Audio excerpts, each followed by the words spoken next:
don't want any more hard copy records back in the building. And everything after that will be archived and sent to our National Archives Center in Mulago. Now, when I talk about the inflation of the building, they said that the building prices were inflated. But I can assure you the building prices were not inflated, because the person who was doing this work for us, the BOQs were from the Ministry of Works. And what happened is that they actually didn't add up some of the spreadsheets in between their own report. So the contractor actually highlighted and said, no, they didn't add up this. So we actually went back and added all that together. And I'm sure that they have been invited by the committee. They have clarified that issue from the committee. And we can also be able to give you the additions, and you also add up for yourself, and you'll see that the actual figure came to 6.2 billion. Where, I don't know if I have covered most of that. Also, the other thing, apart from the difference in the rent, because here we just pay a surcharge of 141 million, you realize that it is very hard to justify. It is easier to defend this decision to stay at a rent of 141 million than go and pay 8 billion per year.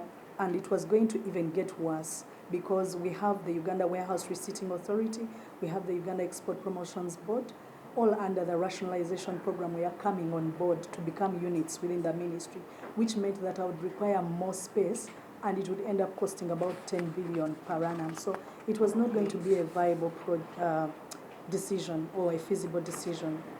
So the best thing to do is to actually stay here. Now, and then of course create space. So the workspace optimization program is also going on.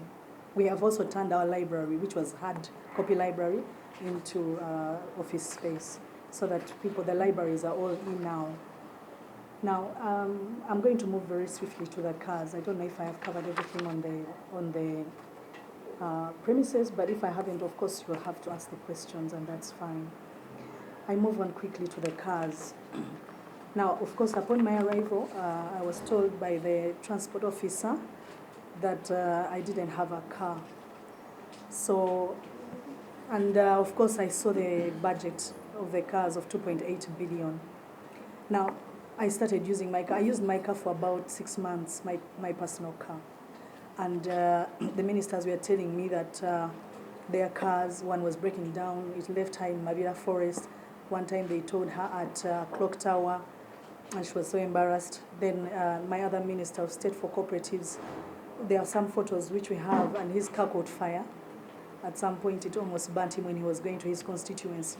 Now, this fleet, it was a very old fleet. So this now was a matter of emergency, because for the ministers to be able to do their work and execute on their duties, they actually have to, I had a duty to provide for them. So when I contacted my head of procurement officer, Mr. Lapierre, when he said, now, madam, you see, these cars, we have already started on the process. I said, okay, if you've started the process, how long is it going to take? So I realized that he was going up and down, left, right, and center. And then I told him, like, what is the cost of these cars? He said, well, madam, these cars come to about 650 million. I said, but really, if you shop around, because me, I'm a very practical person, these cars cannot go beyond 600 million. And he said to me, no, madam, that is the price of those cars. So when I went to one of the bonds, there was a car of about 2019, which was 450 million. So I told him, but there's a very good car. Much as you tell me that Toyota is no longer supplying these cars, and they're out of stock, COVID happened, and there are no cars. But there's a car there I have seen, for example, which is 450 million. And I said, well, let's first ask Ministry of Works to survey that car. And the report came back, the Minister of Works told me that this car is high fuel consumption, and it will, in the long run, it will not be a very good car. So I abandoned that car. So I told him, you know what, we need to find out from Toyota. I said, madam, there are no cars in Toyota. And then he said, but we have someone who's actually got 3 cars. They are ready. I said, okay, if he has the 3 cars, how much is he selling them? And he said, no, but we don't want 3 cars. We want all the 5 cars. So he will eventually bring the rest. Now, I told him, you know what, because the time now went, I got in like 6 months and I'm still driving my own car. The ministers are complaining every single time we sit down in top management. PS, when are you bringing our cars? We now don't believe you. We think that you have actually lost this money. I said, you know what, so the pressure was too much from my ministers, and I decided that let's look at the prices. Unfortunately, when I looked at, when I asked the people what happened to their cars, they said to me that Mr. Lapiem had come in over the weekend with these bidders, and the process was ongoing. And actually, one of the bidders came in complaining that they had been unfairly removed from the process.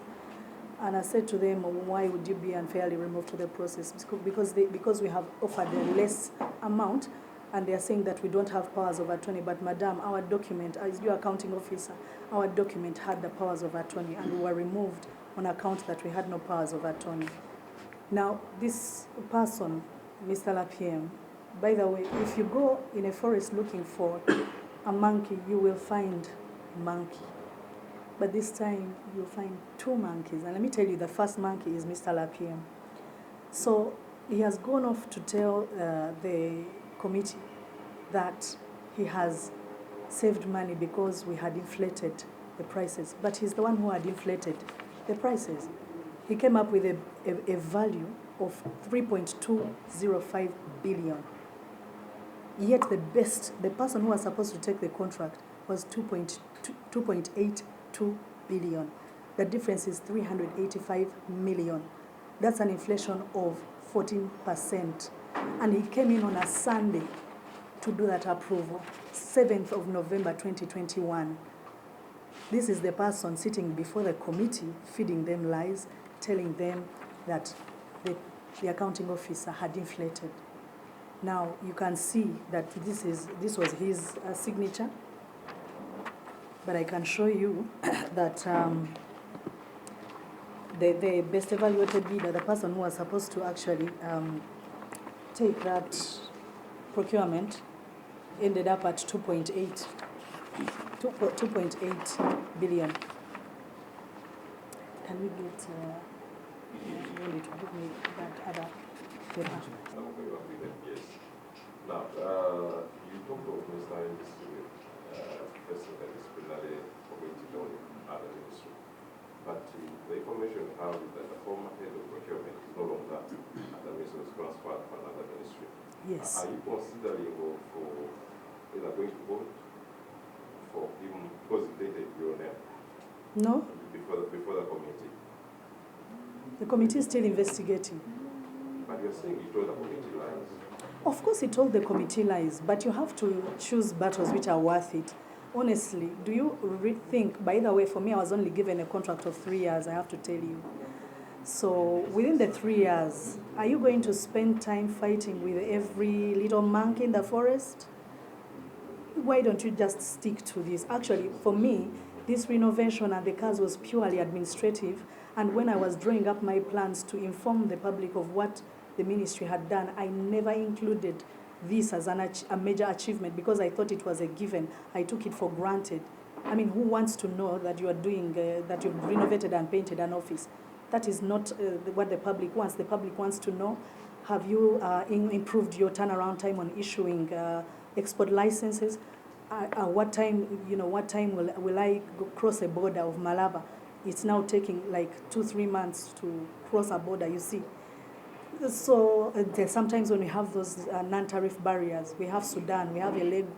Elegu was the main issue, by the way, because we got directives from the president to help out the situation, and he had liaised with Sudan. So when you have all those problems, you have traders, they have their goods, 400 trucks, which are being clamped down in Sudan. Those are now the issues which I thought the general public would be interested in. But here I am. I've called you, you've taken the time. I've also taken all my staff's time. We've been taken to the IDG, we've been taken to ISO, DISO, PISO. We've been taken everywhere, Parliament, over just this building as well as the cars. So I don't know if the opportunity cost of your whatever.